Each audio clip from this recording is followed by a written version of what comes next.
Good evening and welcome to the Africa Tech Kid right here on ZiFM Stereo, my station, your station. I'm your host, Danny That Guy, and we're here to deliver to you the weekly tech show that connects you to everything that matters the most in tech across Zimbabwe, the continent, and beyond. Tonight, we're going to be digging into several things on our tech show. First of all, we're going to be looking at a massive project that has been launched by the government to map out every single piece of internet infrastructure in the country. And in fact, it's part of a continental project to map out all the broadband that is existing in Africa. What does that mean for you? What does that mean for any businesses out there?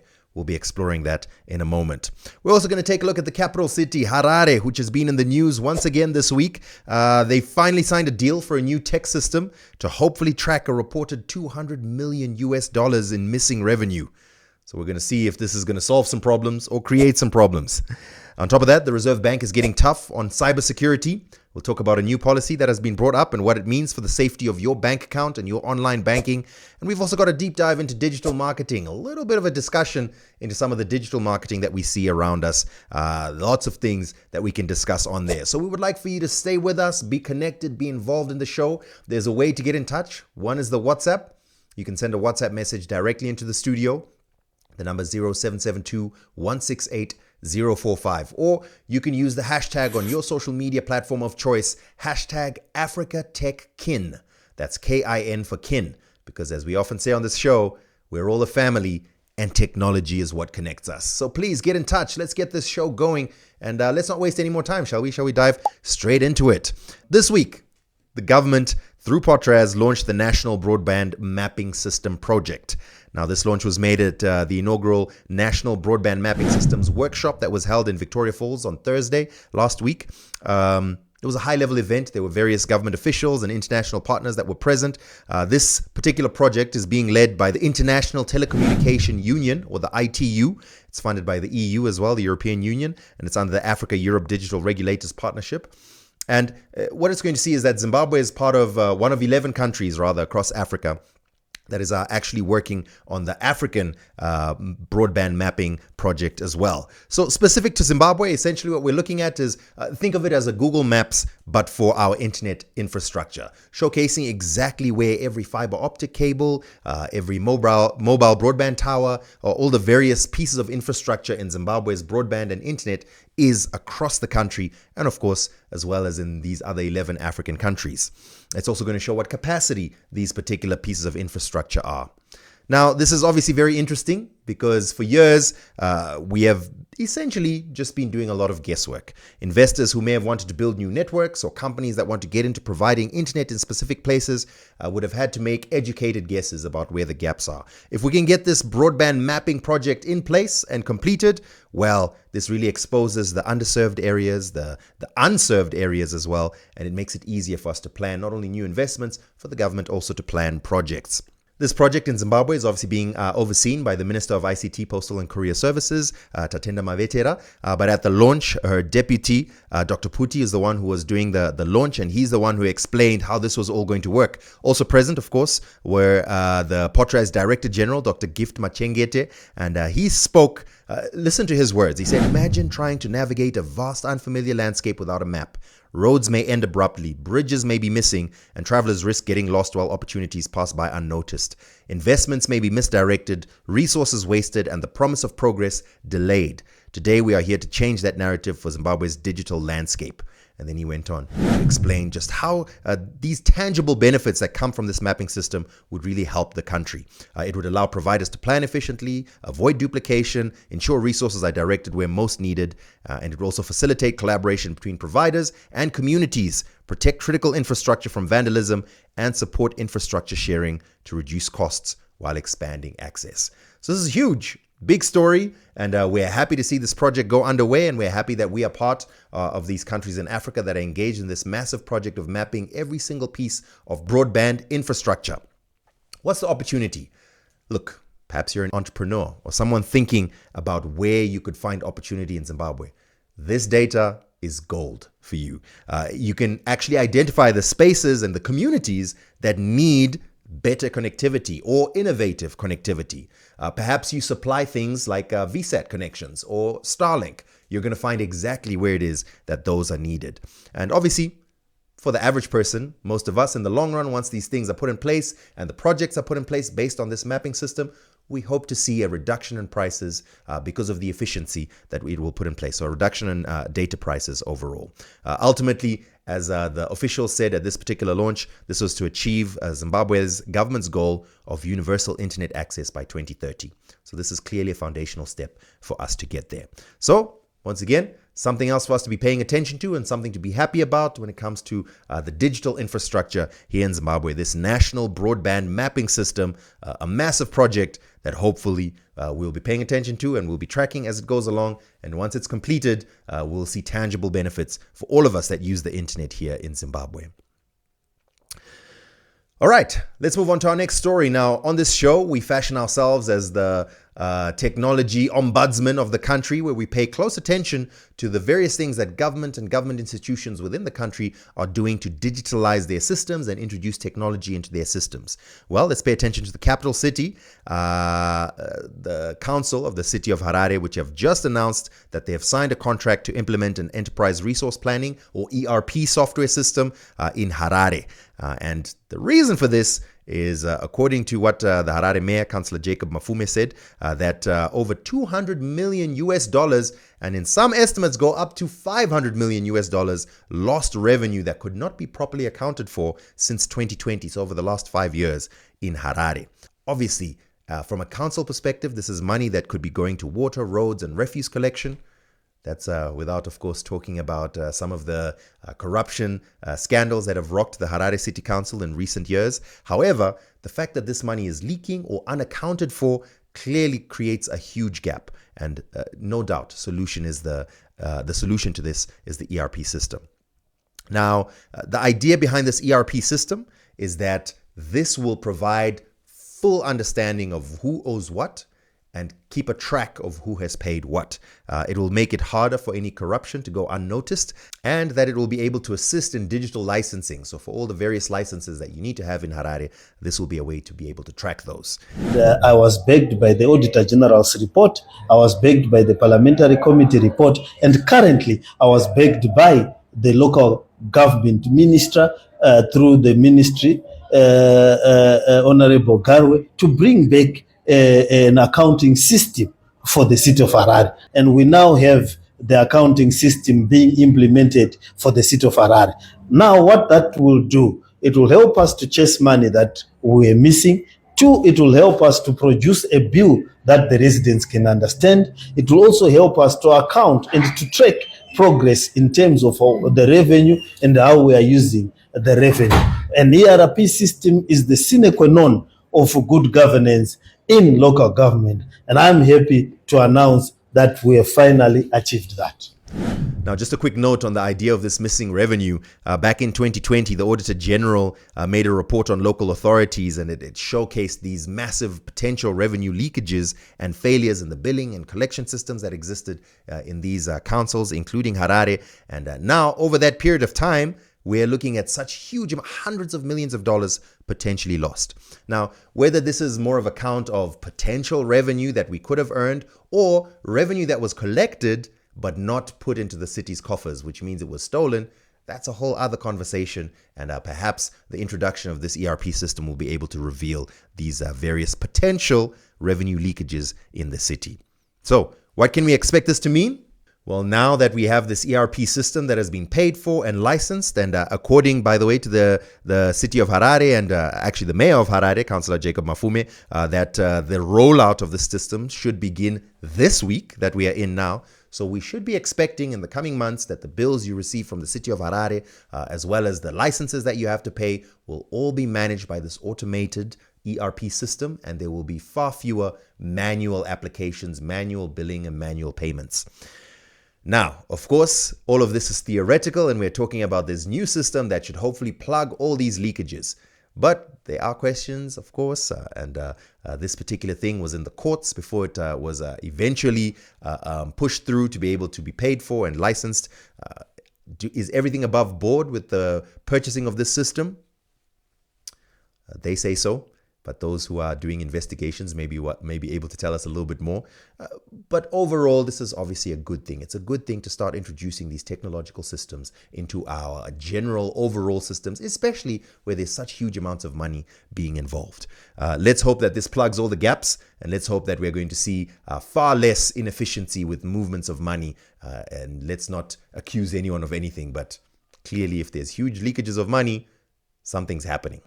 It's interesting that this particular initiative comes in during a time that the vice president of the country, Vice President Mohadi, who's in Japan for the Osaka Expo, was making comments there about how we as a country need to start embracing these various technological tools to be able to plug in the gaps and fix the problems that we have. This is exactly what we're talking about. I mean, it should be a no-brainer. Every city council, every government department should be plugging in these various systems, including ERP systems. It's insane for us to be thinking that we might be doing some of the things that we are doing manually. These practical tech solutions are what is needed. And here, as the tech ombudsman, we'll be paying close attention to their implementation. Let's move on to another quick story that we're going to talk about, and this one's coming through from the Reserve Bank of Zimbabwe. Now, we all probably are aware that more and more of us are living on our phones. We spend more and more time on our phones. And for some people, that includes banking. Mobile banking is a huge deal. Online banking is a huge deal for many people. And I think Zimbabweans are very familiar with the idea of online banking due to previous traumas. However, this week we received news that the RBZ has established a mandatory cyber incident management framework that is pushing out to all the banks in Zimbabwe. Essentially, what that means is the RBZ's Financial Intelligence Unit, the FIU, which we have heard a lot about recently as well, as revealed in the Business Times article from last week, will be enforcing this ultimatum that all the banks need to be able to provide clear, pre-approved plans to contain threats and communicate threats to the RBZ and other banks whenever there's any cyber incidents. The idea obviously is to make sure that these incidents don't cascade to the rest of the network, since there's so much connection happening between the networks. The fact of the matter is that there will always be need to implement protections against cyber attacks, and especially when we're looking at banking systems. Cyber attacks are getting more and more complex around the world because of the introduction of advanced tools, including AI integration. So cyber protection has to be a huge priority for our financial institutions. In plain English, what are we saying? The banks must prevent, detect, respond to, and communicate cyber attacks. And this has become mandatory. It's no longer a suggestion coming through from the RBZ. So if a bank is ever hacked, or a banking system is ever hacked, or there's been some kind of data breach, there must be a pre-approved plan for each of those banking or financial institutions. How does that make you feel? Do you feel a little bit more secure?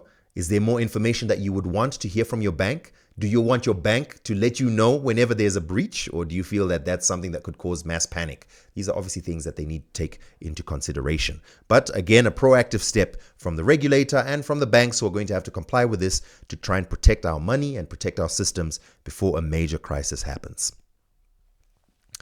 Okay, we've discussed a couple of news stories so far. Let's take a quick break. After the break, we'll continue with our various stories of discussion. If any of the stories we've discussed so far interest you, or you have some level of input that you would like to share, please use the hashtag AfricaTechKin on your social media platform of choice, or send through a message to our WhatsApp number in studio, 0772 168 045. We'll take a quick break and we'll be right back.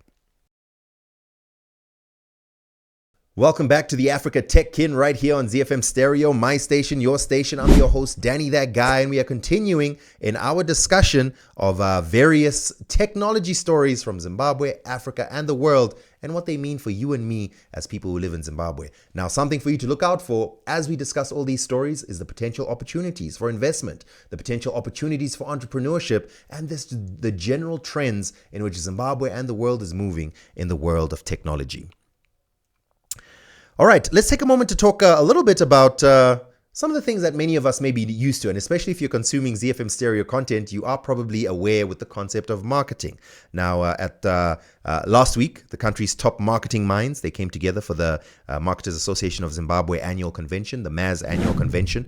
And one of the things that they spoke about at this convention, and something that was brought up over and over again, was the clear message that marketing needs to build resilient, bold, and future-ready brands right here in Zimbabwe. The conversations were about creating brand identities for each of these companies that really survive the digital age that we are living in. Great, forward-thinking vision, great discussions. We love to hear it. But let's be honest. As someone who consumes a lot of Zimbabwean advertising, when you scroll through your social media and you see advertising or you see influencer marketing, when you see these local ads, what do you mostly see? Would you consider them as future ready? Would you consider them as fresh? Of course, some of them we've seen are doing a great job, but all too often it seems nothing more than a catalog or just a billboard. Sometimes it looks like they just took the same advert that they would have put in a newspaper and just slapped it on Instagram or Facebook. It will just be a picture of a product or a picture of a brand or a price, a phone number, something like that. It's not really utilizing the real power of social media for connection. There's very little storytelling involved, very little personality attached to the brands and the advertising. That's what I've observed. What have you observed? Do you think that the advertising we see from most of today's brands and the marketers is really congruent with the idea of moving forward with the digital age? Now, of course, there are some exceptions of those who are doing great work, and we want to acknowledge those who are making incredible ads. If you have any examples of great ads, I'd love to hear about them in the comments.